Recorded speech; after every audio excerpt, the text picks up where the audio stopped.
स्वागत आहे तुमचं नवीन व्हिडिओमध्ये. तर आज जायचं होतं गावाला, त्याच्यामुळे आज दुपारीच वर्कआउट करणार आहे. आता जिममध्ये तर कोण नाही आहे, त्याच्यामुळे बोललो वर्कआउट करून घ्यावा. तर मी सकाळी येताना हे शर्ट आणलं होतं, म्हणजे सकाळी येताना शर्ट विसरलो होतं घरीच रेग्युलरचं. तर ते येताना अक्षयला आणायला लावलं, तर तो येताना घेऊन आला. आता पटकन चेंज करून झोनमध्ये जाऊन वर्कआउट करायचा. आज लेग मारायचा आहे, तर लेग डे आपल्यासाठी हा बेस्ट डे आहे. त्याच्यामुळे आता पटकन चेंज करून झोनमध्ये जाऊन फोकस लेग वर्कआउट करायचा. दुपारी तर वर्कआउट करायची सवय नाही आहे, पण बघूयात, जिद्द असेल तर वर्कआउट कधी पण होतो. टाईम मॅटर नाही करत. तर आजच्या दिवसच फक्त दुपारी करणार आहे, कारण थोडं कामामुळे गावाला जाणार आहे संध्याकाळी.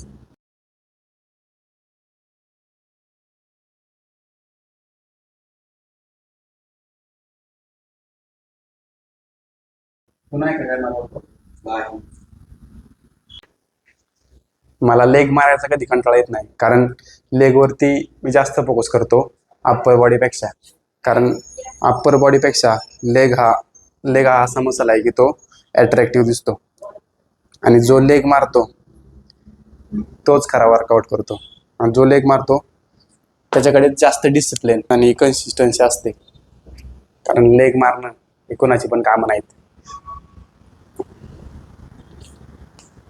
तसं आता अक्षय मला बोललाय की मी काही वर्कआउट करणार नाही, मी लेग मारणार नाही, मी फक्त शोल्डर मारणार आहे. पण दुपारी सवय नसल्यामुळे होतं असं, वेट वगैरे जात नाही, पण तरी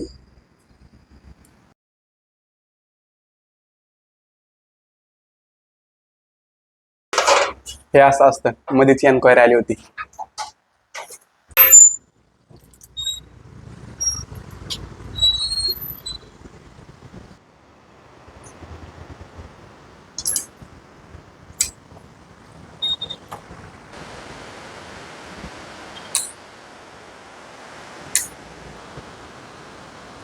बरेच बिगिनर मिस्टेक करतात, वॉर्मअप वगैरे करत नाही, डायरेक्ट सेट मारायला चालू करतात आणि मग इंजर्ड होतात. तर त्याच्यामुळे वॉर्मअप करणं ही बेसिक नीड आहे. कोणता पण आपण मसल घेत असलो तरी वॉर्मअप करायचा आणि मगच वर्कआउटला चालू करायचं.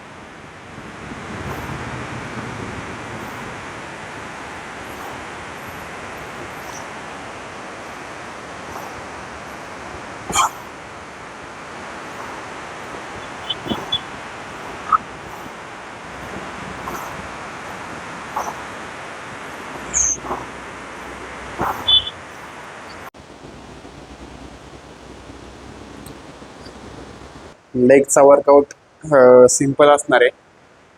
लेग प्रेस, त्यानंतर लेग एक्सटेन्शन, त्यानंतर हॅमस्ट्रिंग, आणि त्यानंतर लास्ट सेट काप्स रेजेसचे, आणि त्याच्यानंतर शोल्डर घेणार आहे. हेवी लेग मारल्यानंतर शोल्डर मारण्यासाठी तेवढी स्ट्रेंथ राहत नाही, त्याच्यामुळे शोल्डरचा वर्कआउट हा जास्त लॉंग नसतो.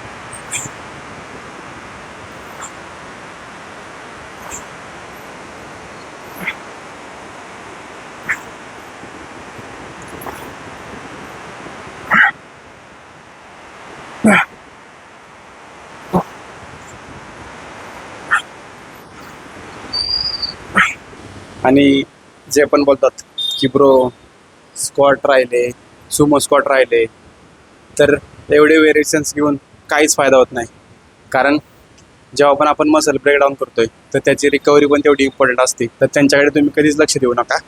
तुमच्या माइंडमध्ये जे आहे तेच तुम्ही करा आणि ती कंटिन्युअसली फॉलो करा आणि त्याप्रमाणेच तुमचा वर्कआउट करा. बाकीच्या कोणाकडे लक्ष देऊ नका. त्याच्यामुळे माइंडने ट्रेन करा, कमी टाईममध्ये चांगला रिझल्ट भेटेल.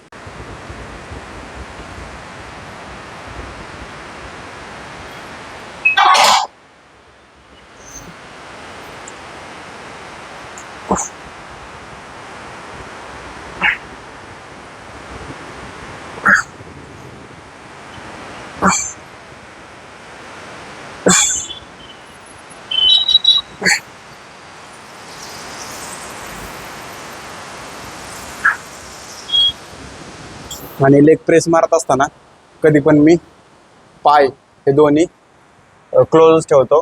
कारण क्लोज ठेवला तर मला प्रॉपरली माझ्या स्क्वॉटवरती प्रॉपरली टेन्शन येतं मला. लेग प्रेसचा लास्टचा सेट आहे. लास्ट टाइम 210 मी 8 रेप मिळाले होते. आज बघूयात किती भेटत आहेत.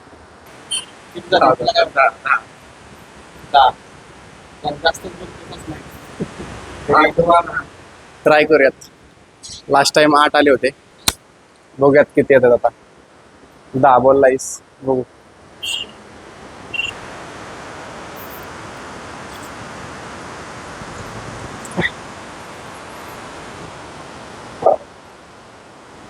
ह्याची मेहनत वेगळीच आहे. प्लेट आणायच्या, प्लेट ठेवायच्या, ह्याची एक वेगळीच मेहनत आहे.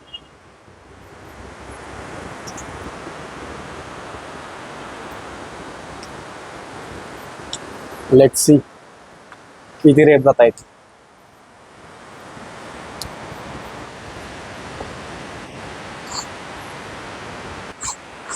पण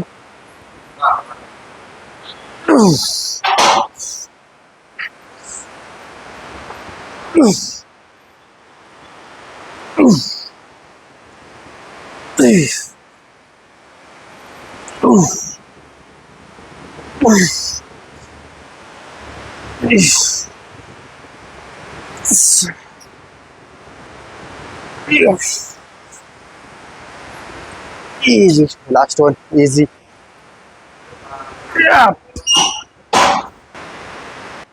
10 रेप कंप्लीट केले. आता नेक्स्ट टाइम वेट इन्क्रीज करणार. Next time 220. यावेळेस 210 ने 10 रेप गेले. 8 रेपच्या वरती जर मला रेप गेले तर मी नेक्स्ट टाइम वेट इन्क्रीज करतो. So next time 220. Best ever exercise in my opinion. ती म्हणजे लेग एक्सटेन्शन. पूर्ण मसल प्रॉपरली एकदम फील होतो आणि झोमतो तो एवढा खतरनाक ना.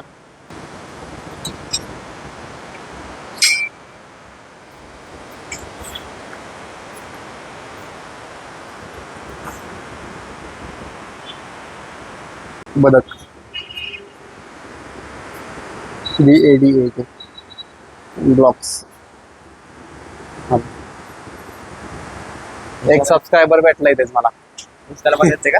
हा, इंस्टाला RNF2. एक सबस्क्रायबर आणि एक फॉलोवर. मला सपोर्ट करा सगळ्यांना. आधी ट्रेनर. ओके.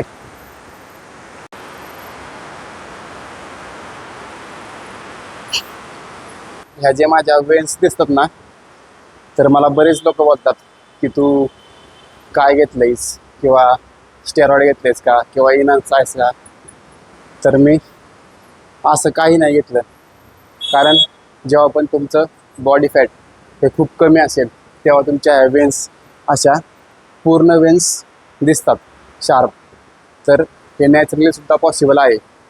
वेन्स वगैरे दिसल्या, मसल वगैरे शार्प असला तर तो इनन्स असतो, असं कधी नसतं.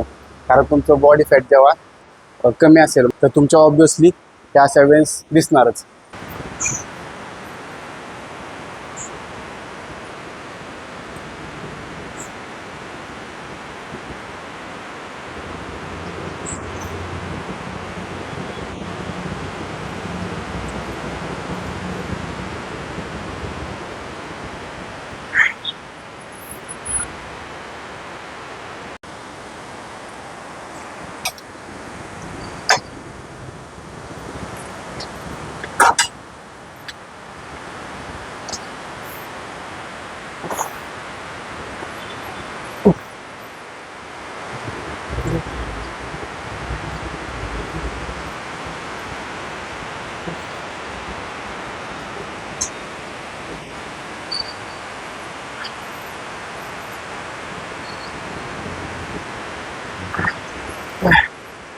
आणि सगळ्यात इम्पॉर्टंट गोष्ट म्हणजे लेग मारताना कधीच इगो लिफ्टिंग करू नका, कारण इगो लिफ्टिंगचा काही उपयोग होत नाही. जेवढं तुम्ही सेल्फ वेट मारताल तेवढं तुम्हाला जास्त रिझल्ट भेटेल आणि तुमचा मसल 2x ग्रो होईल. कारण इगो लिफ्टिंग करत असताना आपण प्रत्येक सेट आपण डीप जाऊ शकत नाही, तर त्याच्यामुळे त्याचा काही उपयोग होत नाही. त्याच्यापेक्षा वेट कमी करा आणि प्रॉपर डीप जाऊन प्रत्येक सेट परफॉर्म करा, तेव्हाच तुम्हाला तुमच्या मसलवरती प्रॉपर टेन्शन येईल. त्याच्यामुळे इगो लिफ्टिंग ही कधीच करू नका, स्पेशली लेग मारताना. जास्त फोकस तुम्ही अप्पर बॉडीपेक्षा लेगवरती करा, कारण तुमचा लेग हा ॲट्रॅक्टिव्ह मसल असतो. प्रत्येक जिममध्ये लेगचा मसल शार्प असणारे 100%मधले 20 ते 30% लोक असतात. त्याच्यामुळे लेगवरती फोकस करा. काफ्सचा शेवटचा सेट आहे, तर काफ्स मारल्यानंतर शोल्डर ट्रेन करायला चालू करणार आहे.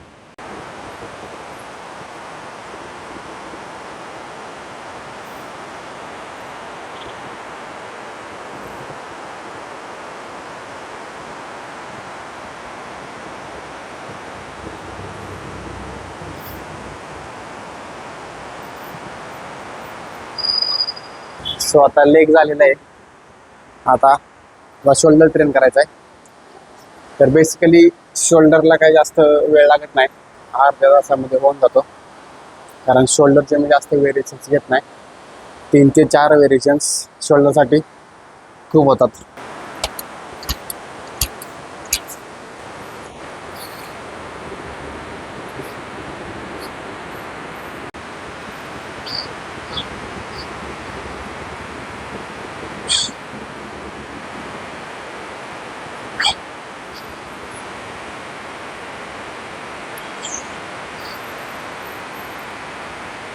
शोल्डर मारताना जास्त काळजी घ्या, कारण शोल्डर हा इम्पॉर्टंट आहे. कारण पूर्ण अप्पर बॉडी तुमच्या शोल्डरवर डिपेंड आहे. अप्पर बॉडीमधला प्रत्येक मसल ट्रेन करायच्या वेळेस शोल्डर हा इन्व्हॉल्व असतो. त्याच्यामुळे शोल्डर मारताना असताना काळजी घ्या. शोल्डर मारच्या आधी वॉर्मअप नक्की करा.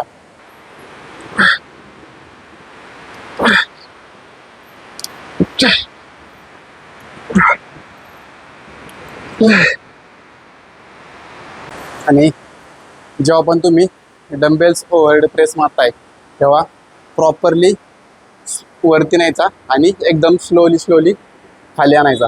जेवढं तुम्ही कंट्रोल आणि स्लोली मारताल तेवढं तुम्हाला मसलला पेन प्रॉपर फील होईल. त्याच्यामुळे फास्ट मारण्यापेक्षा वरती नेऊन एकदम स्लोली डाऊन करायचा. रेप रेंज ही 15 ते 30 त्या रेप रेंजमध्ये प्रत्येक सेटचं रिपिटेशन घेतो मी आणि स्टील फेलियरपर्यंत.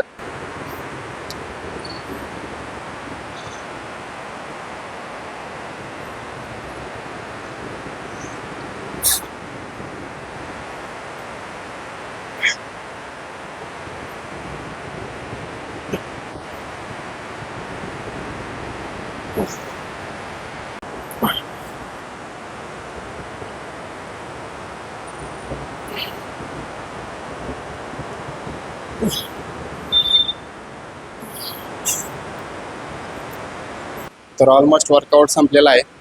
आता रिअल लेल्टसाठी लास्ट सेट घेतोय. तर last set best set.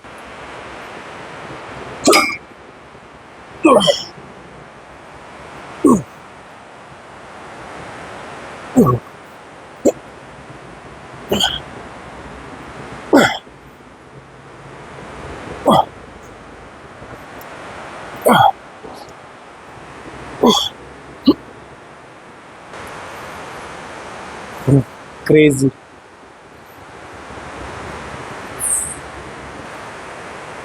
But I want more muscle mass. आणि मी येणाऱ्या काही दिवसांमध्ये अजून मसल मास गेन करणार डेफिनेटली. Wait and watch.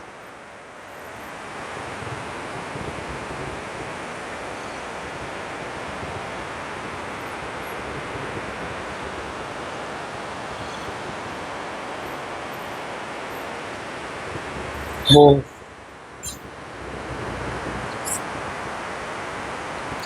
तर आता पंप वगैरे चेक करून झालाय. आता घरी जाणार, घरी जाऊन गावाला निघणार आहे. तर भेटू अशाच पुढच्या व्हिडिओमध्ये. Bye bye.